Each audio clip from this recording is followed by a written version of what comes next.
Et cette ville, elle est ouf. Cette ville est complètement ouf. C'est trop bien. Les tortues ninja dans les égouts, je kiffe. Yo les gens, coucou, donc je suis à New York. En fait, je suis entre deux avions entre Chicago et Paris parce que ma vie n'a aucun sens et j'avais 10 heures d'arrêt à New York, donc je me suis dit que j'allais mettre ce temps à profit pour aller à UCB et interviewer l'un des professeurs de l'école UCB. Et donc, je vais parler un petit peu avec lui et je vous montre ça tout de suite. Who are you, sir? Yeah, great. My name's Kevin Hines, and I'm a UCB teacher, performer, and I'm also the associate academic director of the school. So I help run things here in New York, where the associate director is based in LA. So I sort of run things here for him. Long-form improv as well as sketch. We also do some character performances and a few other elective type things, musical improv, a few other things like that. But we mostly focus on long-form improv and sketch. I believe really good long-form improv can look really similar from a lot of places. Some people really get good. A lot of these things sort of meet in the middle. So I don't know if the style's changed that much, but our style is based on what we teach, which is game-based improv. We really focus hard on identifying what the game of a scene is, which is basically what's that one main funny thing in this scene. Where other theaters either don't focus on that as much or don't focus on it at all in some cases. So that's our main focus, which makes our scenes a little sharper, I think, a little faster, a little more dialogue driven sometimes, so they don't necessarily need to be. It lends itself to that sort of style earlier for newer improvisers, to where it's like talkier and thinkier and idea based versus sort of energy based. But as people get better, all those things sort of swarm around each other and kind of meet in the middle. I think a lot of our games are character-based. A lot of the games are based on how I treat you or how you treat me, and that's a relationship-based game. They don't have to be, but a lot of them are rooted in someone's relationship. A game might be, a father who treats his son like the son's in charge of the family. Right? That's a relationship-based game. That would definitely be a game that you would fit in at the UCB style. We might also do a scene where we're at a strip club and we're treating the bouncer like it's a substitute teacher, it's a new bouncer, so we're treating that's less maybe a relationship and more the whole world is now being treated like we're kids being babysat more than sleazy men at a sex club. But the idea still kind of comes through how we treat each other. So relationship still enters into it, especially once you get really good at it. We talk a lot about point of view and why are you doing this and things like that. And that all is rooted in relationship as well. It's just we come at it game first. Let's come at it the funny thing and then let's build the relationship around that. Or I think in Chicago it's like let's have a relationship and then find what's funny about it. I haven't studied a lot in Chicago, but I've talked to people, so that's what I feel like. It's just we're coming at it from different angles. But again, once you get to that scene, a funny scene's a funny scene, and most people are going to agree on that. Our school is definitely a Herald-based school. That's what we teach our students coming up. We think it's a very difficult form to do well, but it reinforces a lot of important habits and reinforces starting with a funny game. It reinforces bringing that game back. You have to bring games back in the Herald, where other forms you don't have to. It also enforces bringing those games together at the end. And all those are good habits, so that when you start to explore other forms, hopefully those muscles have built where you just naturally want to bring games back. You just naturally want things to come together because you're so used to doing forms that required that. So even if I'm doing a form like a mono scene, which is a scene with no edits, the location never changes and you're just there for 30 minutes, you're still going to have ideas come back, leave, come back again. Everything's going to sort of culminate in the end and wrap up. So those habits are still going to happen, and that's why we focus on that so much. So that's what we teach all our students, and the first house team most people are on is either Herald Night or Lloyd Night, and those shows only do Heralds. So all our newer house teams only do Heralds. They do them every show, and they're really good at them. And then after you've been doing that for a while, you tend to move to other teams that do other forms or maybe don't have a set structure, but trust that the Herald bones will invigorate themselves and show up in the scenes. But the other part of your question is what other forms are sort of happening a lot. Right now the Spokane is very popular, or sometimes called the Pretty Flower, or the Spokane. I've been pronouncing it wrong. It's a Spokane.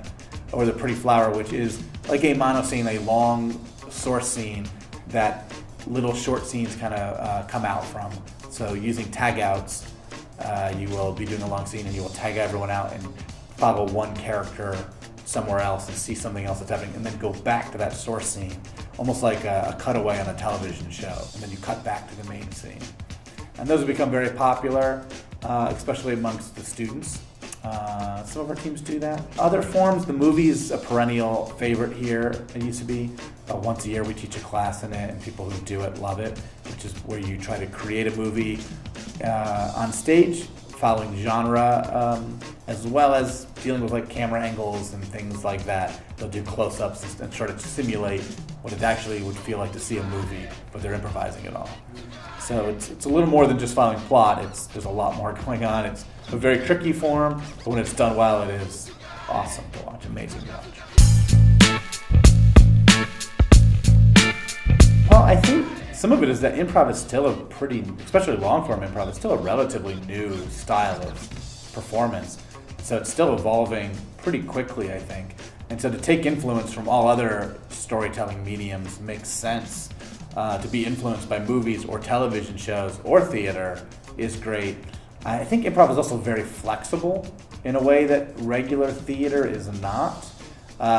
Regular theater, you still have props and costumes, you still look like you look.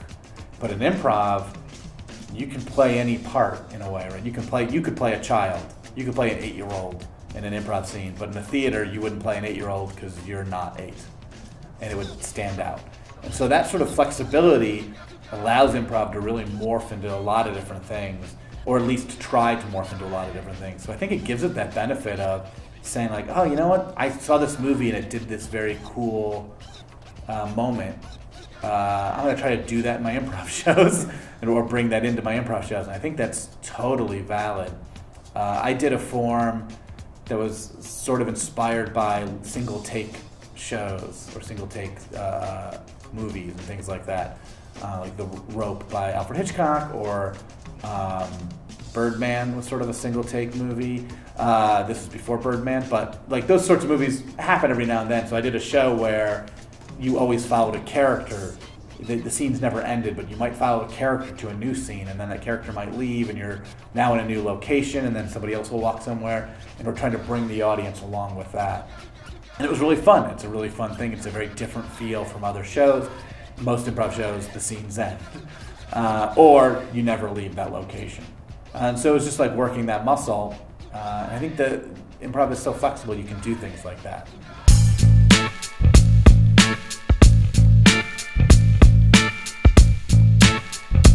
It's always there. I think because so many other art forms tell a story, there's always that urge by people to want to have a story, have their improv show wrap up in a narratively satisfying way, as well as a funny way. The interesting thing with the Herald is you can do all that stuff. It's harder because there's a set structure, but you can tell a story. You can have it all set in one location and still do the Herald structure. All the Herald requires is that you create 3 ideas, return to those 3 ideas 3 times, and have everything wrap up at the end with a couple scenes that are sort of palate cleansers in the middle that don't really relate to those scenes. And you can do that and still tell a story. You're working 2 muscles at once, and it can be hard. But I've definitely seen it happen. We have a team here named Bucky that for a long time did mono-scene heralds. So their scenes would be set in one location, but they would still have the herald structure running through it. So they'd have a little bit of a narrative, sometimes a lot of a narrative in their shows, despite doing a herald. So you can do it. The herald is more focused on, let's play these funny ideas and bring them together, but that can layer on top of almost anything. If you ever watched the show Seinfeld, it sort of did that as well, right? It would have multiple plot lines that all sort of wrapped up together. That's sort of herald-ish. Whether or not they all map directly onto that, I don't know, but some of them definitely did. You can feel that there. So you can kind of do all that stuff. But yeah, people are attracted to narrative, and it also is great for an audience that hasn't seen a lot of improv, because that's more familiar to them. Seeing something story told, they can relate to that quicker. Where even sketch comedy isn't as prevalent as like a movie. So yeah. We try not to let storytelling take over our shows. We're trying to, if our shows are gonna fail, we'd rather have them lose the story but be super funny and not be a satisfying story. We let the story be second. It's a vehicle to have funny situations happen. So a lot of times, like if I'm doing a show that is heavy on plot, from moment to moment, I'm not thinking about that plot. I'm just out there trying to find a funny moment right here. Then when my next idea, basically the starts of those games come off of, where can we see these characters go next? I'm not even necessarily worried about how it's going to end unless I see something obvious. But I kind of think, I always put that stuff in the back of my head.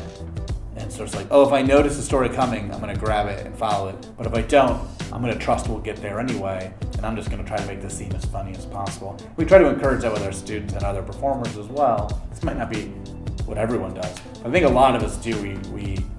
We hope that all the media we've consumed comes out if we want to do that, and we let all our training of being funny drive the show. Now that's not necessarily true with the movie form.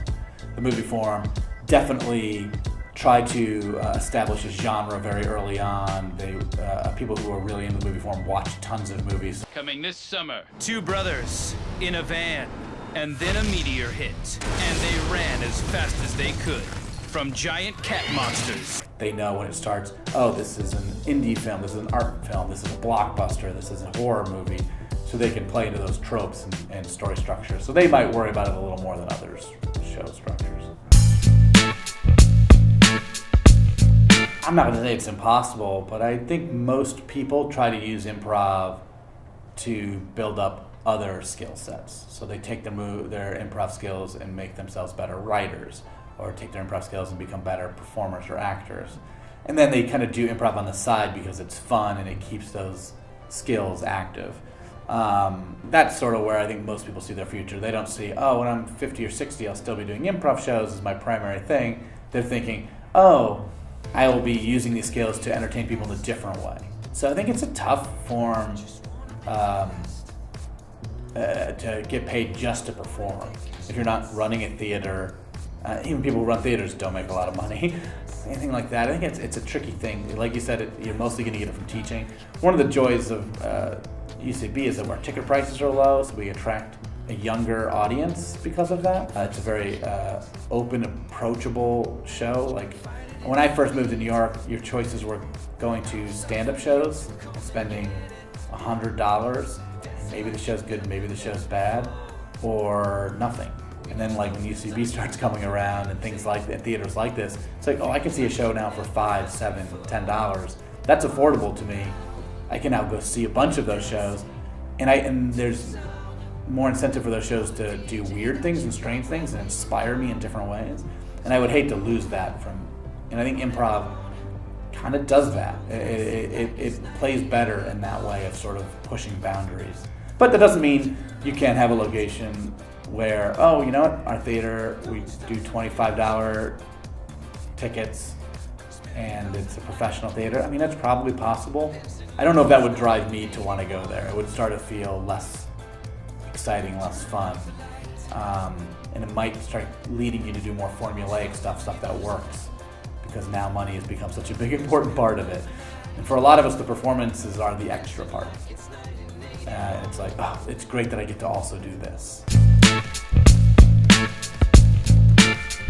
I wish I did this more, but I think the best part about improv is that you can do anything, be anyone, and you can really push those boundaries and push those structures. I think sometimes people start doing shows and it's like, this worked, I'm just going to keep doing this structure, this set, I'm going to play the same sort of humor. But the most exciting thing is when you see somebody surprise themselves, surprise their teammates. If you can do that stuff, you're going to definitely surprise the audience, and it's so exciting. You know, in the middle of a theater, in the middle of a Broadway show, there's not going to be a huge surprise if you've seen that Broadway show before. It might be a great performance in it, but an improv show, anything can happen, and it's such a rare place to be. I don't know. I think if you're a performer, embrace that part of improv. Baby, I'm from New York.